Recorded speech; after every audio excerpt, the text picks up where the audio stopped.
साल बाद कृतिका नक्षत्र व वृद्धि योग में जन्माष्टमी 16 अगस्त शनिवार को मनाया जाएगा। भाद्रपद कृष्ण अष्टमी में 16 अगस्त शनिवार सनातन धर्मावलंबियों का प्रमुख पर्व जन्माष्टमी 3 साल बाद कृतिका नक्षत्र व वृद्धि व ध्रुव योग के युगम संयोग में मनाया जाएगा।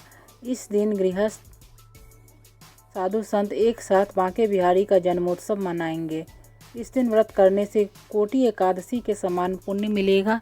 इस दिन चंद्रमा अपनी उच्च राशि वृष में रहेगा। इसके अलावा सूर्य और बुध के कर्क राशि में होने से बुधादित्व योग भी बनेगा। ऐसे उत्तम संयोग में व्रत एवं पूजन करने से विशेष पुण्य की प्राप्ति होगी।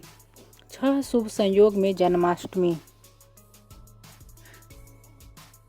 जन्माष्टमी पर वृद्धि योग, ध्रुव योग, श्रीवत्स, गजलक्ष्मी, बुधादित्य जैसे 6 शुभ योग का विशेष संयोग बन रहा है। इन योगों को धन, सुख, प्रेम व समृद्धि का प्रतीक माना गया है। इसके अलावा शनिवार को शनि, राहु, केतु वक्री अवस्था में अलग अलग राशियों में विराजमान रहेंगे। वहीं ग्रहों के राजकुमार बुध मार्गी अवस्था में रहेंगे। ग्रहों का यह संयोग कई राशियों के लिए लाभकारी सिद्ध होगा। लड्डू गोपाल के पूजन से संतान सुख की भी प्राप्ति होती है।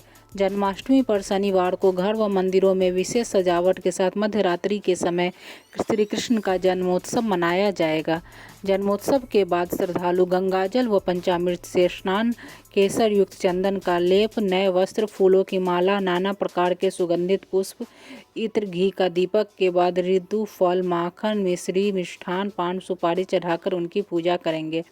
जन्माष्टमी के दिन बाल कृष्ण या लड्डू गोपाल की पूजा, आराधना व लीला को गुणगान करने से संतान संबंधित सभी विपदाएं दूर, वैवाहिक सुख में अपार वृद्धि व पारिवारिक सौहार्द, आपसी प्रेम व मिलाप के साथ जीवन में उन्नति होती है। मनोकामना पूर्ति के लिए कुछ उपाय आप कर सकते हैं। धन व वंश वृद्धि हेतु पीला फूल से इत्र लगाकर चढ़ाएं। वैवाहिक व न्यायिक कार्य में सफलता के लिए हल्दी व केसर चढ़ाएं। स्वास्थ्य लाभ के लिए गुड़ से निर्मित खीर व हलवा का भोग लगाएं। सौंदर्य व निरोग काया हेतु माखन एवं दूध से बनी वस्तु का भोग लगाएं। कृष्ण जन्माष्टमी पूजा का शुभ मुहूर्त स्थिर लग्न में रात्रि 10:31 से 11:54 तक, निशिष लगन में मध्य रात्रि 12:04 से 12:47 बजे तक। निशिता पूजा की अवधि 44 मिनट तक रहेगी। जन्माष्टमी पूजा की सामग्री। श्री कृष्ण जन्माष्टमी के दिन भगवान कृष्ण का जन्मोत्सव मनाया जाता है। इस दिन भगवान श्री कृष्ण के बाल रूप की विधि विधान से पूजा की जाती है। इस दिन भक्त व्रत रखते हैं और कुछ भक्त आधी रात तो कुछ भक्त अगले दिन सुबह व्रत खोलते हैं। इससे पहले भगवान श्री कृष्ण का श्रृंगार किया जाता है, उनका पालना सजाया जाता है और झूला झुलाया जाता है। इस श्री कृष्ण जन्माष्टमी पूजा के लिए कई चीज़ों की जरूरत पड़ती है। श्री कृष्ण जन्माष्टमी पूजा सामग्री निम्नलिखित है।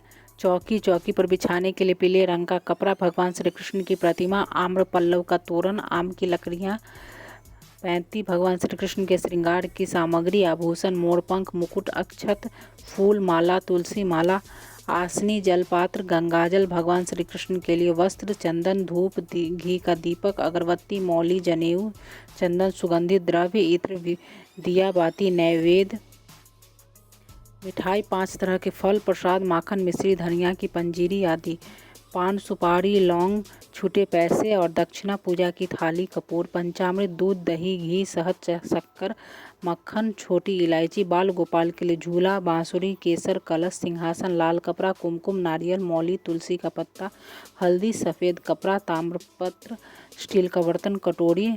घर पर जन्माष्टमी पूजा विधि। चौकी पर लाल कपड़ा बिछा लीजिए या पीला कपड़ा बिछा लीजिए। भगवान श्री कृष्ण की मूर्ति चौकी पर एक पात्र में रखिए। अब दीपक और धूप बत्ती जलाएं। भगवान श्री कृष्ण से प्रार्थना करें कि हे भगवान श्री कृष्ण, कृपया पधारिए और पूजा ग्रहण कीजिए। श्री कृष्ण को पंचामृत से स्नान कराइए, फिर गंगाजल से स्नान कराइए। अब श्री कृष्ण को वस्त्र पहनाएं और श्रृंगार कीजिए। भगवान कृष्ण को दीप जलाएं और धूप दिखाएं। अष्टगंध, चंदन या रोली का तिलक लगाएं। साथ ही अक्षत भी तिलक पर लगाएं। फूल माला अर्पित करें। माखन, मिश्री, पंजीरी, पंचामृत, अन्य भोग सामग्री अर्पित करें और तुलसी का पत्ता अर्पित करें। पीने के लिए गंगाजल रखें। अब श्री कृष्ण का ध्यान कर मंत्र पढ़ते हुए प्रणाम करते हुए हाथ में लिए हुए फूल और चावल चौकी पर छोड़े। आरती करें और पूजा में पधारने के लिए धन्यवाद कीजिए। साथ ही गलती के लिए क्षमा मांगे। जन्माष्टमी के दिन जरूर पढ़े यह व्रत कथा। लड्डू गोपाल की कृपा से मिलेगा संतान सुख का आशीर्वाद। हिंदू धर्म में जन्माष्टमी के दिन लड्डू गोपाल की पूजा करने से संतान सुख की प्राप्ति हो सकती है और सभी कष्टों से छुटकारा मिल सकता है। अब ऐसे में अगर भक्त इस दिन व्रत रख रहे हैं तो उन्हें व्रत कथा जरूर पढ़ना चाहिए। आइए जानते हैं जन्माष्टमी व्रत कथा।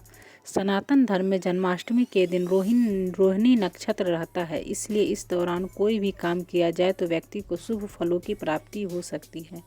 वहीं इस साल जन्माष्टमी का व्रत 16 अगस्त 2025 को रखा जाएगा। इस दिन ऐसी मान्यता है कि अगर आपके जीवन में किसी तरह की कोई भी समस्या आ रही है तो आप लड्डू गोपाल की पूजा करें और उनके मंत्रों का जाप करें, जिससे व्यक्ति की सभी परेशानियां दूर हो सकती हैं। आपको बता दें, लड्डू गोपाल की पूजा करने से भक्तों के जीवन में आ रही सभी समस्याएं दूर हो सकती हैं और मनोवांछित फलों की प्राप्ति हो सकती है। अब ऐसे में इस दिन जो भक्त व्रत रख रहे हैं वह लड्डू गोपाल की पूजा करने के बाद व्रत कथा जरूर पढ़ें।